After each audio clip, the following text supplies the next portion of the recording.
Негедир бардыгы ошол западный тарапка мындай базарды жылдырып койсок маселеден кутулабыз деген түшүнүк болуп калды да биздечи.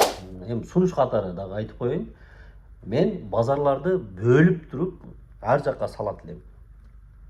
Балким ошол Осмонов көчөсүндөгү базарды азыраак кичинераак местадан жер алып, ал суммага азыраак болот да.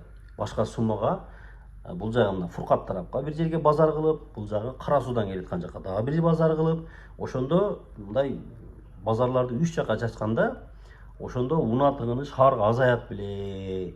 Только акча табам деп, 2 адам баткан жерге мен 6 адам киргизем деген түшүнүк болуп атышы мүмкүн да. Ал туугандар, менин баягы жеке пикирим дагы деле ошол Ош шаарындагы Жылат деген базар боюнча. Бул Жылат деген базар туугандар көрсө, мен ойлоп жүрүпмүн. Силер деле билесиздер, билбейсиздер билбейм. Мен буну мамлекет өзү салып атат, мэрия өзү салып атат деп ойлоп жүрүпмүн. Көрсө андай эмес экен, буну жеке ишкер салып атыптыр.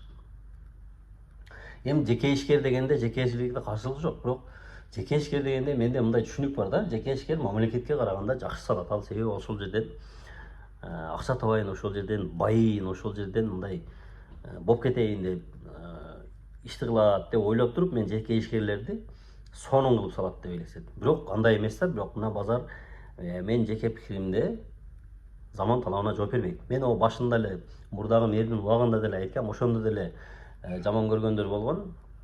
Понятно, кимдер жаман көргөн. 50 жыл болбосо дагы 10 жыл, 20 жыл алдыга ойлонуштуруп, заман талабына жооп берген кылып салгыла. Мына жайма базарды баарыбыз билебиз, оштуктар. Индия бут койгонун места жок, сүзүшүп жүрөт да адамдарчы. Соодагерлер кайсыл жерде жер болсо ошол жерди баса беришкен. Ошондой болбосун, ылай баткак шахмар чаң болбосун, ошондой шарттын арагыла деп айтсак, сен көрө албай атасың, сен ушундай болуп атасың, сындап атасың.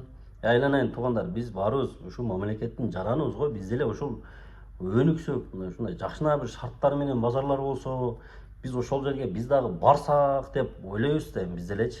Азыр мына базарга мен барбай койгонума көп эле болгон да. Места жок, орун жок, же унаң батпайт, же өзүң батпайсың. Ушундай бир кажа болгон. Эми ошону ошондой кылбагыла деп сунуш берсек ушундай болгон. Эми азыр билбейм, мен 1-июлдан дагы чыгат деп атат, бирок мен жеке пикиримде дагы деле бул жетишсиз. Муну вообще проектини мындай өздөрүнүн башы жетпесе, мына Бишкекте салып аткан базарчылардын проектилерин караш керек да. Кандай салган, шарттар кандай болот?